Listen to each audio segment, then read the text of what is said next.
I'm Kourtney Smith. And I'm Elyse Sharp. And we are two Shakespeare nerds who decided to make a podcast about our love for Shakespeare. In this podcast, we will tackle as many dimensions to Shakespeare's plays as we can by looking at the text, examining the historical context in which it was written, and how the text is viewed through modern lenses of feminism, racism, classism, colonialism, nationalism, ableism, all of the isms.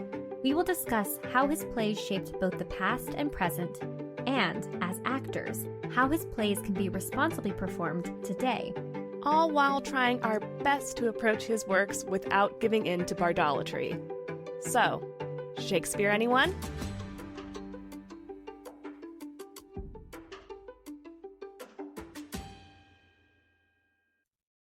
Hi, listeners. Elyse here to remind you of all the ways you can support the podcast and the work that Kourtney and I do.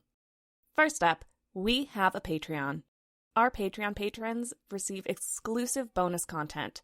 Every month we do a roundup of Shakespeare-related content we have found online. We also share Patreon-exclusive bonus episodes of the podcast. These look like extended versions of episodes you've heard here, collaborations with other Shakespeare podcasters, and Kourtney and I doing reviews of Shakespeare-adjacent media like TV shows, movies, and books that are inspired by or loosely based on Shakespeare and Shakespeare plays. Patreon patrons also receive snail mail from the podcast, and some levels even vote on future episodes of our podcast. If you are interested in checking out our Patreon or just the Shakespeare-related names we've given the tiers of support, head to patreon.com/Shakespeare Anyone. The link is also in our episode description. After you've done that, please rate, review, and follow us on Apple Podcasts and Spotify. Your review might even make it on an episode. You can also follow us on Instagram, Twitter, and tell a friend. Word of mouth is our best form of advertising. Thank you so much for all of the support you give the podcast. Now, on to the episode. Welcome to another Shakespeare Anyone mini-episode. In these mini-episodes, we'll be exploring topics that are related to Shakespeare, but aren't necessarily connected to whatever play we've been discussing. And they're mini because, well, they're shorter than our other episodes. They're like quartos if the regular episodes are folio editions. In today's episode, we'll be talking about Anne Hathaway, Shakespeare's wife. This year, 2023, is the 400th anniversary of the death of Anne Hathaway. Consider for a moment, how much do you actually know about Anne? Maybe you've heard that Shakespeare married an older woman from a nearby village when he was 18, and maybe she was pregnant at that time. Maybe you've heard that he left her their second best bed in his will, and that is evidence that they didn't have a loving relationship. Or was it that the second best bed was the marriage bed in Shakespeare's time, and this detail in the will is actually an affectionate nod to their loving long-term partnership? We'll get back to Will's will later in this episode, but first let's focus on Anne. Throughout the 400 years since her death, Anne has gone through multiple cycles of being excluded from Shakespeare's life to being the center, from being a shrew to being loving and supportive. And her representations in popular narratives are closely tied to how society at any time wants to perceive her husband. Immediately following her death and throughout the rest of the 17th century, Anne's existence went largely unnoticed, as popular characterizations of Shakespeare preferred to depict him as a libertine and ladies' man. The origins of this libertine Shakespeare myth are unclear. However, it was written down long before historians ever decided to write about Anne Hathaway's existence. The first depiction of Shakespeare as a libertine dates from 1602, during Shakespeare's lifetime, and includes no mention of the fact that he is married. Law student John Manningham recorded in his diary a widely circulated anecdote about an evening when a woman in the audience of a performance of Richard III requested lead actor Richard Burbage to call on her at night. According to Manningham, quote, Shakespeare, overhearing their conclusion, went before, was entertained, and at his game ere Burbage came. The message being brought that Richard III was at the door, Shakespeare caused return to be made that William the Conqueror was before Richard III. Unquote. Shakespearean scholar Catherine West Shiel notes that, quote, while it is impossible to know if there is any truth to Manningham's anecdote, it is significant that it originated during Shakespeare's lifetime and that similar stories have endured over 400 years. Unquote. Throughout the rest of the 17th century, after Shakespeare and Anne's deaths and the publication of the First Folio, many travelers visited Shakespeare's grave in Stratford-upon-Avon. However, it wasn't until William Dugdale published his Antiquities of Warwickshire in 1656 that any surviving printed record made note of Anne's epitaph, even though her grave was, and remains, next to her husband's. In 1709, Nicholas Rowe published a biography on Shakespeare that included the first 2 sentences about Anne Hathaway as Shakespeare's wife in print. They read, quote, in order to settle in the world after a family manner, Shakespeare thought fit to marry while he was yet very young. His wife was the daughter of one Hathaway, said to have been a substantial yeoman in the neighborhood of Stratford. Unquote. In 1733, Shakespeare biographer Lewis Theobald added details derived from Anne's epitaph to her biography. Despite this small growing interest in Anne Hathaway, the myth of libertine Shakespeare remained popular throughout the 18th century, and in 1769, Anne was intentionally, carefully, and calculatedly excluded from the most well-known Shakespeare event of the century, David Garrick's Stratford Jubilee. According to Shakespeare scholar Nicola J. Watson, the Jubilee, quote, established Stratford, together with the surrounding countryside of Warwickshire, as the location of a Shakespeare cult. Unquote. Shield notes that Garrick did not include any mention of Anne Hathaway or incorporate her nearby family home in any of his festivities. This omission, according to Shield, is striking considering that Garrick had previously visited the Hathaway home years earlier with his brother in search of relics related to Shakespeare. At that time, the home, now known as Anne Hathaway's cottage, was still occupied by the Hathaway family. Garrick's aim for the Jubilee was to put Shakespeare on a pedestal and present him as more of a, quote, sacred being, appropriate as the national poet, through a series of pageants and songs that were deemed objects for consumption by fashionable metropolitan visitors, unquote. According to Shiel and Shakespeare scholar Kate Rumbold, omitting Anne allowed Garrick to create a Shakespeare who was, quote, a poet bred from nature and unfettered by the mundane realities of domestic life, symbolized by his wife. Garrick's Shakespeare needed to be set free from a local Stratford girl to make him available as the darling boy of nature and the sweet swan of the Avon. Unquote. Despite Garrick's obvious lack of interest in Anne, some Jubilee attendees paid attention to the grave next to Shakespeare's when they visited Holy Trinity Church, and they started to take more of an interest in Anne Hathaway as a window into the personal life of Shakespeare the man instead of Garrick's ideal for Shakespeare the national poet. And as tourists began to visit the Warwickshire countryside for the Jubilee and after, the Hathaway family saw the potential in linking their home to Garrick's festivities as they proceeded to promote stories of his visit. Throughout the rest of the century, the Hathaway family shifted the focus of the mementos they highlighted to ones that centered Anne in the narrative. When Garrick and his brother visited, his brother purchased an inkstand and gloves, which evoked the idea of Shakespeare the writer and his father's glove-making business. By 1817, the Hathaway family's objects of interest were associated with the romantic courtship between William and Anne. By that time, visitors had become far more interested in Shakespeare's romantic relationship with Anne and hoped to be able to purchase relics and ephemera related to their relationship. One even lamented, quote, "It is to be regretted, and it is indeed somewhat extraordinary, that not a fragment of the bard's poetry addressed to his Warwickshire beauty has been rescued from oblivion." Unquote. Indeed, the lack of documents from Will and Anne's relationship left a void, which imaginary accounts were happy to fill. After accompanying his father on a disappointing relic-seeking trip to Stratford-upon-Avon that included the Anne Hathaway cottage, a teenager named William Ireland saw a market for fake relics that fabricated a romantic relationship between William Shakespeare and Anne. Upon their return home, William Ireland announced to his father that a Mr. H had given him a trunk full of, quote, Shakespeare-related documents, including a profession of Shakespeare's Protestant faith, a letter from Queen Elizabeth to Shakespeare, playhouse documents, and a love letter and love poem from Shakespeare to Anne Hathaway, complete with a lock of Shakespeare's hair. William Ireland would go on to claim he found a version of Shakespeare's will that included a substantial bequest to Anne Hathaway.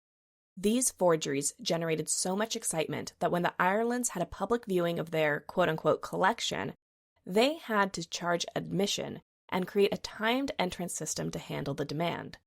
People were clearly obsessed with learning about the inner personal life of Shakespeare the man, especially in relation to his wife.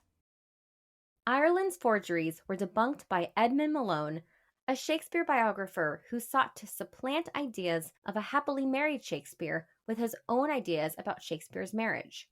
Malone developed the, quote, first extended fantasy of Anne as a disastrous mistake, a woman who made Shakespeare miserable in his married life and who had no connection to his literary output, unquote. By focusing on the couple's age difference, the second best bed bequest, and a highly curated selection of Shakespeare's works while suppressing details from historical record. While later biographers would craft alternative narratives for the Shakespeare marriage that were mostly kinder to Anne, Malone's extreme and misogynistic take has had a long-lasting influence that has been repeated in print as recently as 2004. However, for others in the late 1700s and early 1800s, the obsession with Shakespeare the man and his personal life, combined with the excitement and interest in Shakespeare as the national poet, coalesced to inspire another narrative for Shakespeare and Anne Hathaway. The composer Charles Dibdin, who helped Garrick with organizing the Jubilee and wrote music for some of the festivities, also wrote a song about Anne, which depicts Anne as a, quote, charming, angelic, and godly woman, unquote. This song was such an excellent tribute that it was frequently attributed to Shakespeare, and it remained popular throughout the 1800s. Dibdin's chaste, domestic Anne made Shakespeare into a man who adored that kind of woman, thus creating the idea of a moral Shakespeare. This moral Shakespeare coincided with the nascent tradition of Shakespeare criticism by and for women. Compared to the libertine Shakespeare of the early 18th century, this newly redeemed Shakespeare was set up as a moral authority, perfect for implementing in the newly identified and lucrative markets for Shakespeare and Shakespeare-related works, such as in school and at home, with new readers like women and youths. In order for Shakespeare to be wise on moral affairs, popular culture in the early 19th century dictated that Shakespeare needed to be moral himself, and that required a chaste, romantic courtship. By the end of the 19th century, moral Shakespeare had become Shakespeare the family man. Works of fiction featuring Anne began to emerge, often depicting her as similar to Portia, Rosalind, or Juliet. Interest in Anne also evolved as part of a movement by women to create a radical Shakespeare who spoke explicitly to the experience of women in the late 1800s. Shakespeare's female heroines were described as models of behavior for young women, and this led to a further interest in Anne. However, this interest was, quote, not in order to discover more about her as an early modern woman in her own right, but rather for the role she could play in creating a Shakespeare with a romantic courtship in the pastoral setting of her family home, unquote. Emma Severn's 1845 novel, Anne Hathaway or Shakespeare in Love, published in 3 volumes and designed for women readers, turns Shakespeare into a romantic hero and soulmates with Anne. Severn depicts Anne as a, quote, saintly and moral influence of Shakespeare, who in turn worships her and has to compete with several rivals for her hand, including Sir Thomas Lucy and the poet Edmund Spenser, unquote. In the late 1800s, many fictional Anne Hathaways were devoted and supportive wives focused on domestic duties and ever patient, serving as the source of inspiration for Shakespeare's poetry. Others were given a more Malone-esque style, depicted as an illiterate and uneducated country peasant who Shakespeare was forced to marry and who could never fulfill or inspire Shakespeare. Like Malone, these depictions featuring a nightmare Anne put an emphasis on the couple's age gap as a central reason for their imagined marital misery, portraying Anne as a shrewish nag, and suggests that Shakespeare would have easily been led astray by the more cosmopolitan women of London. These portrayals continued to pop up, especially in the biography genre, throughout the early 20th century and, as we have mentioned earlier, have continued into the 21st century. Now, let's take a moment to call this what it is. Thinking that someone's intelligence or abilities are defined by their social class, amount of formal education, place of birth, or where they reside is the exact same kind of elitist classism that leads some people to believe that there is no way a young man from Stratford-upon-Avon wrote the plays that Shakespeare did. In the early 20th century, Anne's imaginative works were translocated to London in order to visit Shakespeare or be present for his theatrical career, and many of these works also tie Anne, in one way or another, to Queen Elizabeth I. These Annes are feisty, strong-willed, and independent. They are also both supporters of Shakespeare and sources of his inspiration. This era also sees the romantic courtship and marriage narratives continuing to be popular among women readers. One 1905 novel aimed at this group of readers, Shakespeare's Sweetheart by Sarah Hawkes Sterling, was, quote, one of the first extended attempts to offer a woman's perspective on Shakespeare's romantic life, letting readers imagine what it would feel like to be on the receiving end of Shakespeare's passion, unquote. This novel is also notable for showing scenes of same-sex desire between Anne and the Dark Lady of Shakespeare's sonnets. Another novel of this era, Anna Benison McMahon's Shakespeare's Love Story, links Anne to the sonnets and suggests that while Shakespeare may have had extramarital affairs while in London, that doesn't mean that he didn't love and return to his wife. As Sterling's story continues the Shakespeare the romantic hero narrative, McMahon's follows in the tradition of Shakespeare the family man.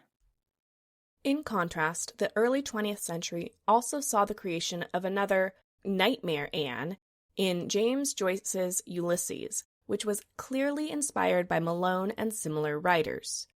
Joyce's fictional Anne is, quote, a further distorted, sexualized, and decrepit creature, a haunting portrait of an elderly, haggard Anne, spent, aggressive, and corrupt.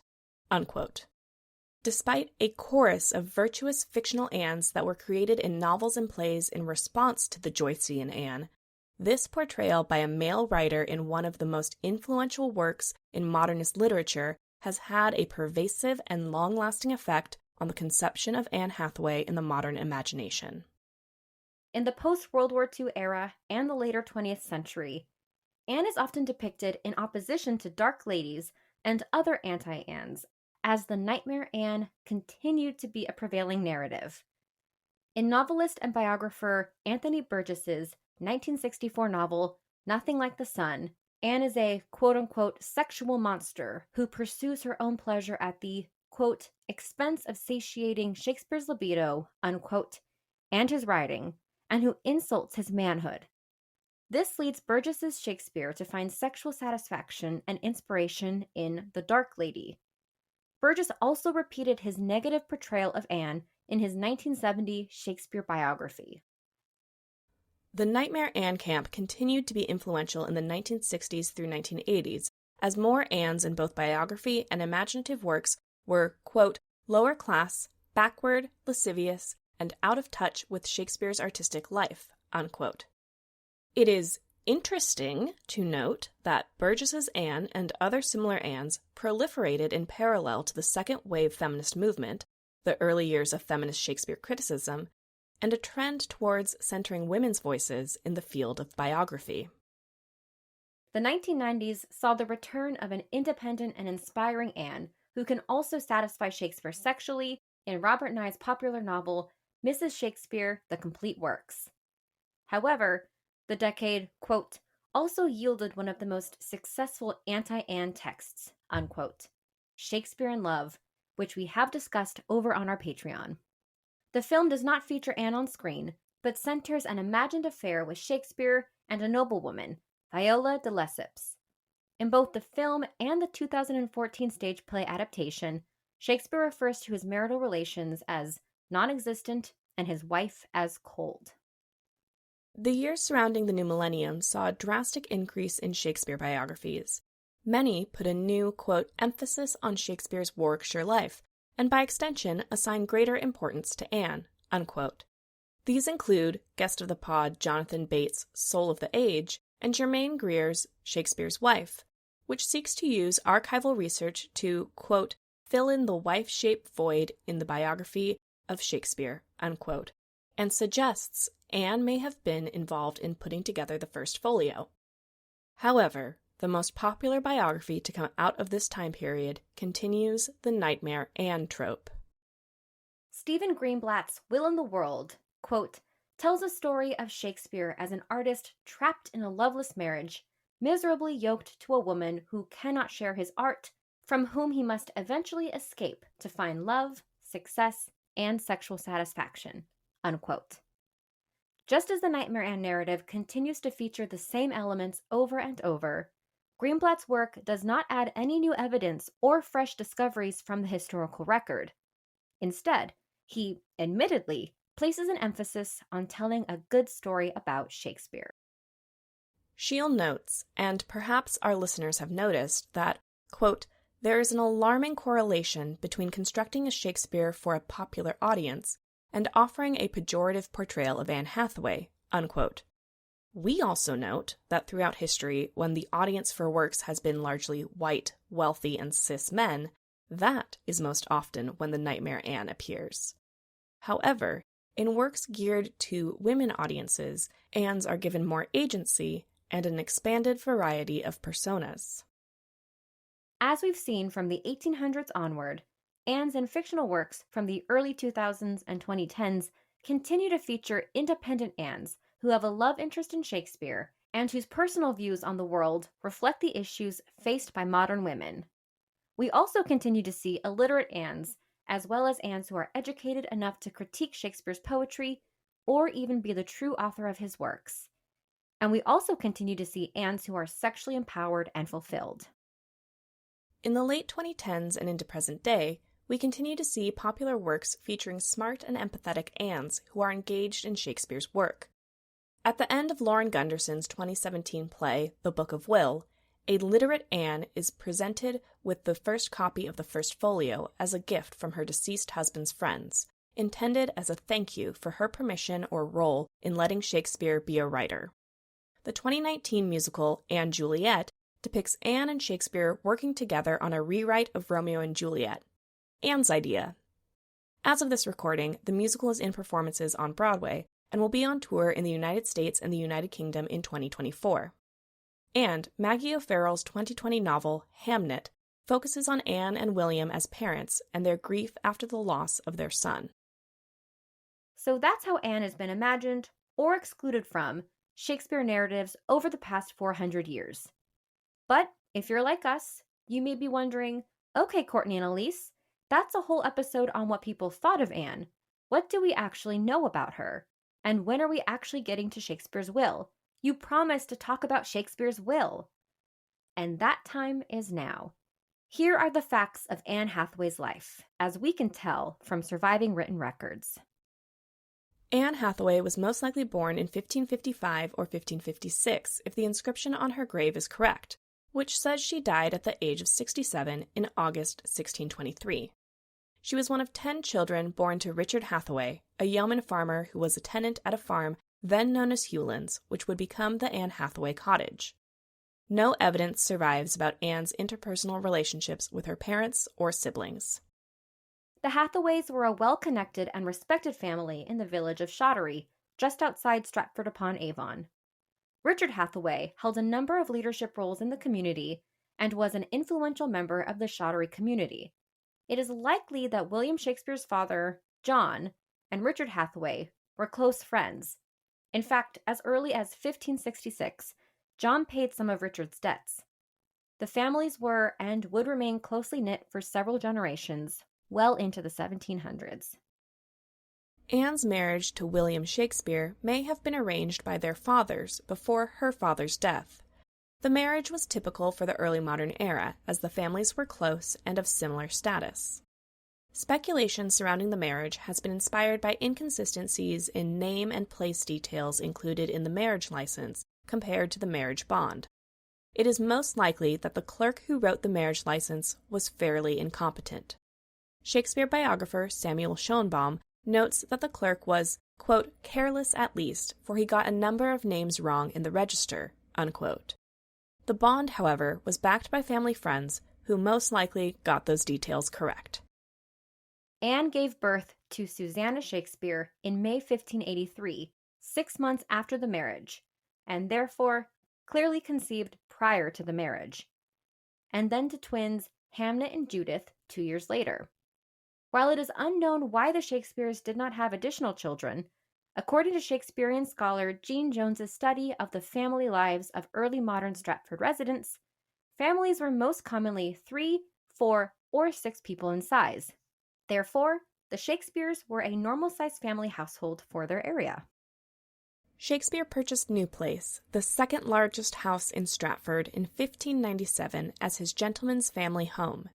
It is possible that many extended Shakespeare family members lived at New Place during William and Anne's lives, as New Place has 10 chimneys and 20 to 30 rooms.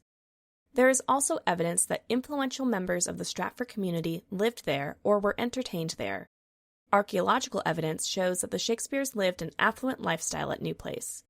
As an early modern lady of the house, Anne would have fulfilled the role of hostess for any events. Check out our episode on hospitality and cannibalism for more on the role of hostess.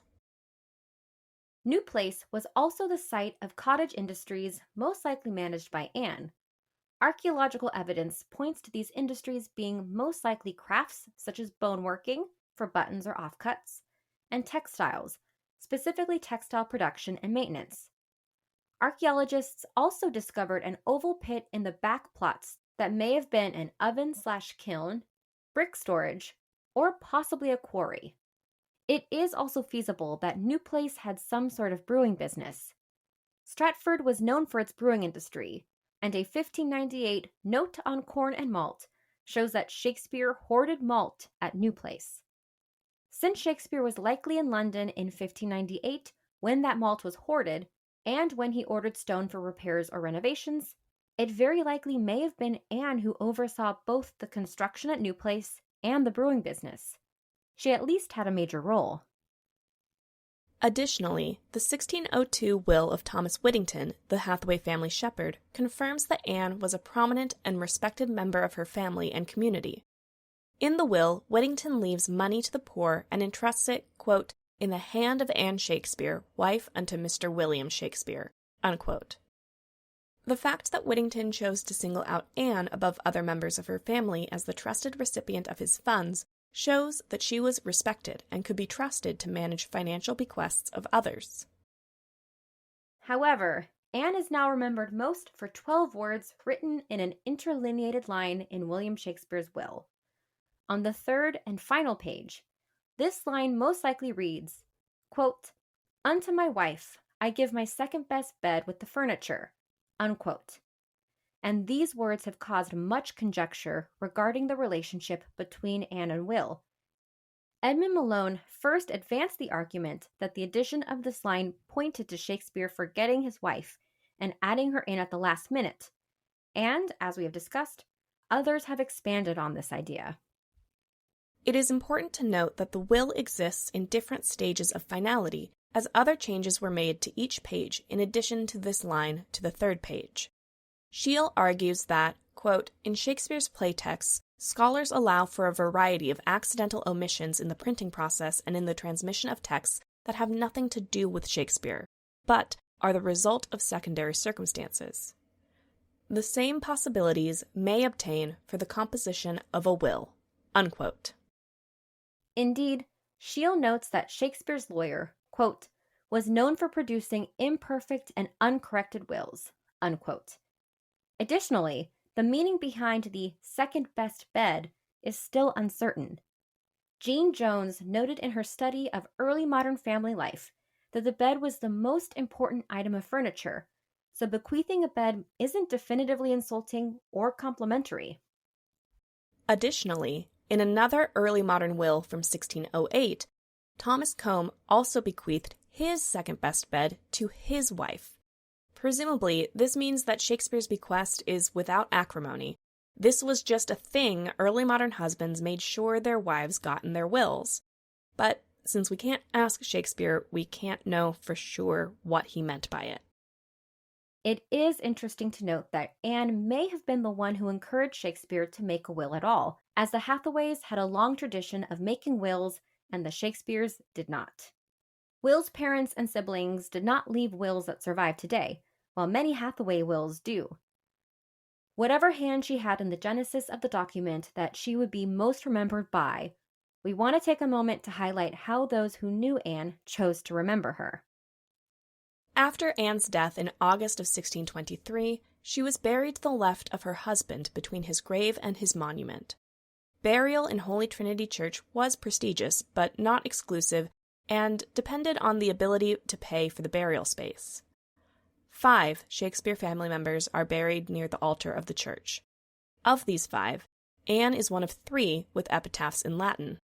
The other 2, Shakespeare and daughter Susanna, have epitaphs in English. Shakespeare's grave does not include his name or date of death, but it has a famous curse that reads, quote, "Good friend, for Jesus' sake forbear to dig the dust enclosed here. Blessed be the man that spares these stones, and cursed be he that moves my bones." Unquote.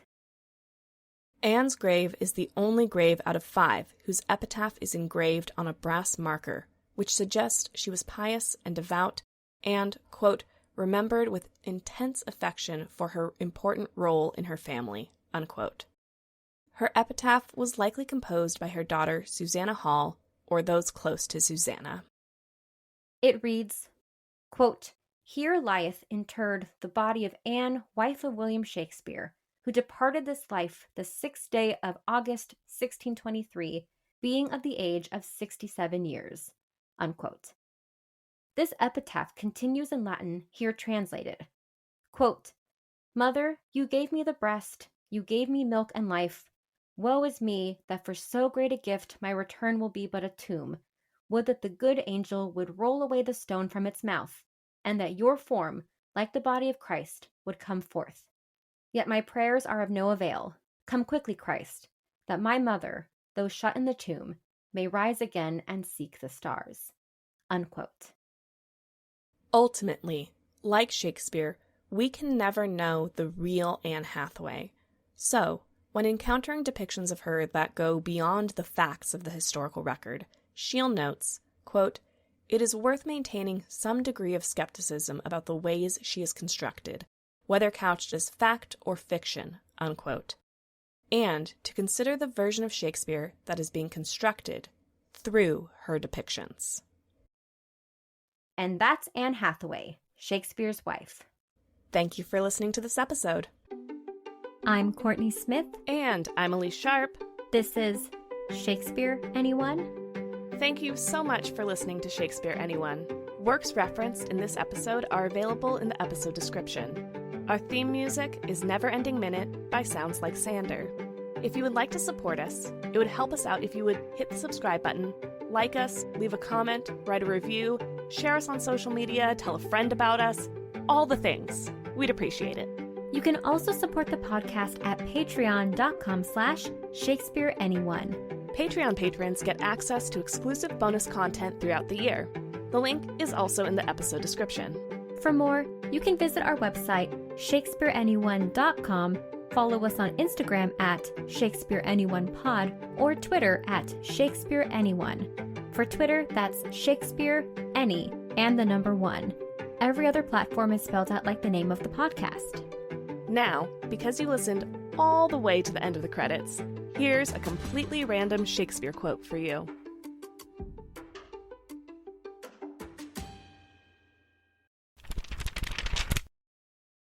From Richard III, Act 3, Scene 4. Spoken by Richard III. Off with his head.